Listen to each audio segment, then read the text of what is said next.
अब थोड़ा सा देख लें आखिर चर्चा क्या हो रही है। तो भारत का दोस्त कहलाने वाला जो यूएई है, संयुक्त अरब अमीरात है, इसने जिस तरह से इस समय वर्तमान में बांग्लादेश में जो यूनुस सरकार है उसकी बात मान ली है, उससे क्या है कि शेख हसीना की जो टेंशन है वो बढ़ने वाली है। और अब ये भी प्रश्न उठने लगा है और कहा भी जाने लगा है कि क्या भारत पर भी शेख हसीना को वापस भेजने का दबाव बढ़ जाएगा। সুপ্রিয় দর্শক, আসসালামু আলাইকুম। আশা করি সবাই সুস্থ রয়েছেন। আজকে একটি গুরুত্বপূর্ণ ভিডিও নিয়ে আপনাদের সামনে হাজির হলাম। আমি মনে করি এই ভিডিওটা দেখার পরে আপনি গর্ববোধ করবেন যে আপনি এখন বাংলাদেশী। বর্তমান সরকারের হাত যে কতটুকু লম্বা আপনারা হয়তো আন্দাজ করতে পারছেন না। শুধু আমরা নয়, শেখ হাসিনা থেকে শুরু করে ভারত সেটাকে আন্দাজ করতে পারে না। বিভিন্ন সময় তারা বাংলাদেশকে নিয়ে বিভিন্ন রকম কটূক্তিমূলক কথাবার্তা বলছে এবং বিভিন্ন রকম উস্কানি দেওয়ার চেষ্টা করছে। আজকে যে নিউজটা আপনাদের সামনে শেয়ার করব সেটা হলো বাংলাদেশের শেখ হাসিনার পরিবর্তন যখন হয়, শেখ হাসিনা যখন পালিয়ে ভারতে চলে যায়, তখন আগে এবং পরে বাংলাদেশের যারা প্রবাসী রয়েছিল বিশ্বের বিভিন্ন দেশে, তারা বিভিন্ন রকমের সহযোগিতা করে, যেমন রেমিটেন্স পাঠানো বন্ধ করা।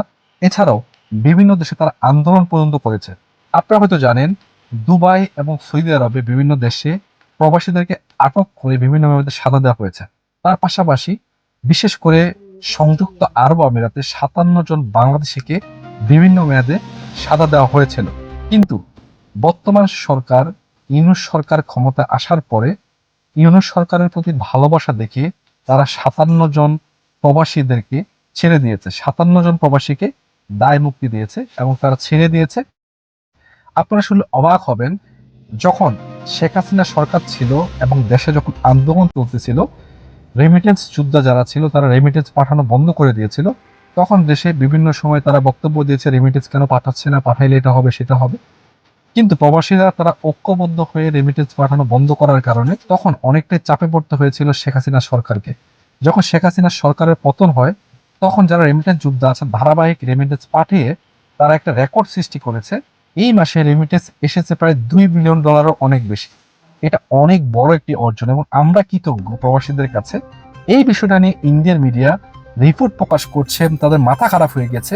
বর্তমান যে সরকার রয়েছে, ডক্টর মোহাম্মদ ইউনূসের সরকার, তাদেরকে সৌদি আরব থেকে শুরু করে বিভিন্ন দেশ, সংযুক্ত আরব আমিরাত সমীহ করছে।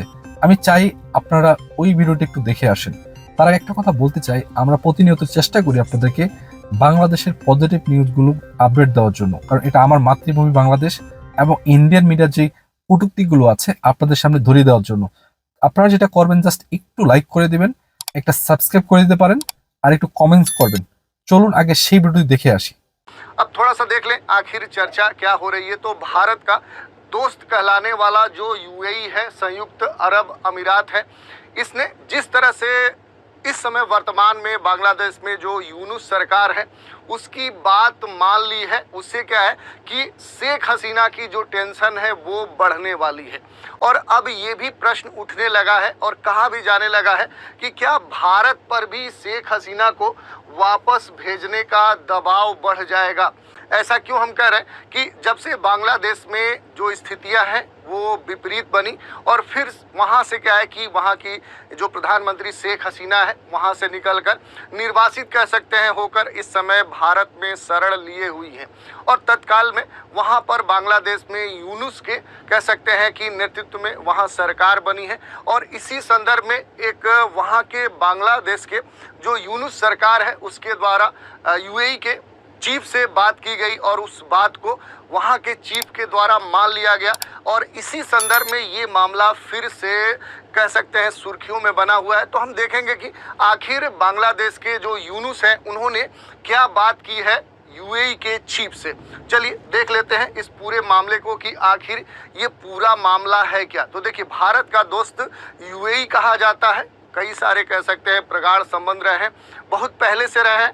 और इसी कारण से ये कहा जा रहा है कि भारत का दोस्त यूएई ने एक ऐसा कदम उठाया है जिससे बांग्लादेश की पूर्व जो प्रधानमंत्री शेख हसीना है उनकी दिक्कतें अब बढ़ सकती हैं।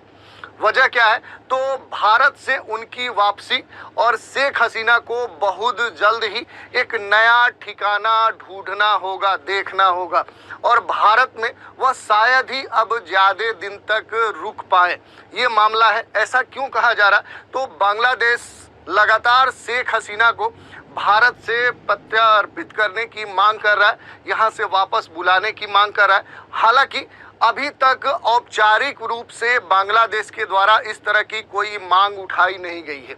लेकिन इसी बीच में संयुक्त अरब जो अमीरात है, जिसको यूएई हम बोलते हैं, उसने शेख हसीना के खिलाफ प्रदर्शन करने वाले 57 जो बांग्लादेशी थे उनको माफ कर दिया है।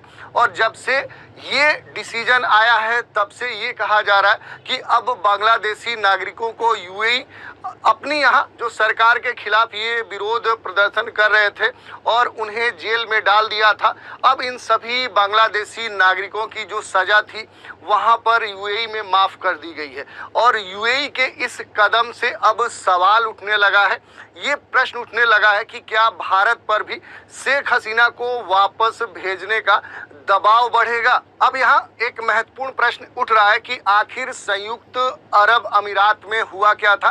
तो दरअसल यूएई के जो नेता शेख मोहम्मद बिन जायद जो अल नाहयान है, इन्होंने अपने देश में विरोध प्रदर्शनों में शामिल होने के मामले में दोषी ठहराए गए लगभग 57 जो बांग्लादेशी नागरिक हैं उन्हें माफ कर दिया था। इन सबको जेल की सजा हुई थी।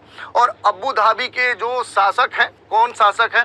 तो शेख मोहम्मद बिन अल नाहयान, इन्होंने यह निर्णय पिछले सप्ताह बांग्लादेश के अंतरिम जो प्रधानमंत्री मोहम्मद यूनुस है उनके साथ टेलीफोन पर हुई बातचीत के बाद लिया। तो ये निर्णय इसलिए महत्वपूर्ण हो जाता है कि अब जो शेख हसीना है इनके पक्ष में यूएई नहीं है, बल्कि बांग्लादेश का जो अंतरिम प्रशासन है उसके पक्ष में है। क्योंकि इस समय यूनुस जो है उनके नेतृत्व में वहाँ सरकार चल रही है और इसी कारण से इस तरह के जो प्रश्न है वो उठ रहे हैं। और शेख हसीना की कैसे बढ़ेगी टेंशन, ये भी एक बड़ा मुद्दा हो जा रहा है कि आखिर क्यों कहा जा रहा है कि अब जो शेख हसीना है इनकी दिक्कतें बढ़ सकती हैं। तो देखिए, शेख हसीना का किसी और देश में शरण ले पाना अब आसान नहीं है। इसकी वजह क्या है कि यूनुस सरकार ने उनका जो डिप्लोमेटिक वीजा है उसे रद्द कर दिया है। और पहले खबर थी कि जो शेख हसीना है ये यूएई जा सकती है। कई सारे देशों की चर्चा हुई थी, उसमें सबसे महत्वपूर्ण नाम आ रहा था संयुक्त अरब अमीरात का। लेकिन अगर बात करें तो अब यूएई ने यूनुस सरकार की बात मानकर कह लें कि जो फैसला दिया है वो उससे ये तो साफ हो जा रहा है कि शेख जो हसीना है उनके लिए यूएई का जो रास्ता है वो अब बंद हो चुका है। सूत्रों की माने तो शेख हसीना के मुद्दे पर भारत ने यूएई से बात की थी और अब तक इस मामले में कोई कामयाबी भारत को नहीं मिली है। और यूएई ने जिस तरह से यूनुस सरकार की बात मान ली है उससे तो ये पूरी तरह से स्पष्ट हो जा रहा है कि अब यूएई जो है वो शेख हसीना को अपने यहाँ शरण नहीं देगा। अब इसमें एक महत्वपूर्ण प्रश्न ये भी उठता है कि आखिर जो बांग्लादेश है वो क्या करेगा। तो देखिए, जो शेख हसीना है उनको भारत ज़्यादा दिनों तक अब रख नहीं पाएगा। और अगर ऐसा होता है तो बांग्लादेश के साथ क्या है कि रिश्तों को लेकर कई सारे मुद्दे उठ सकते हैं। यदि भारत शेख हसीना को जबरन कहे कि अपने यहाँ शरण देता है तो भारत, चूंकि भारत का पड़ोसी देश है बांग्लादेश, तो दोनों के बीच में जो रिश्ते हैं वो खराब हो सकते हैं। शेख हसीना की वापसी को लेकर बांग्लादेश ने अब तक कोई आधिकारिक बयान नहीं जारी किया गया। ये एक स्पष्ट बात है कि अभी तक कोई भी बांग्लादेश के द्वारा इस तरह का डिप्लोमेटिक स्टेटमेंट जारी नहीं किया गया है। लेकिन बांग्लादेश की सरकार उस तैयारी में ये कहा जा रहा है कि जोर शोर से लगी हुई है।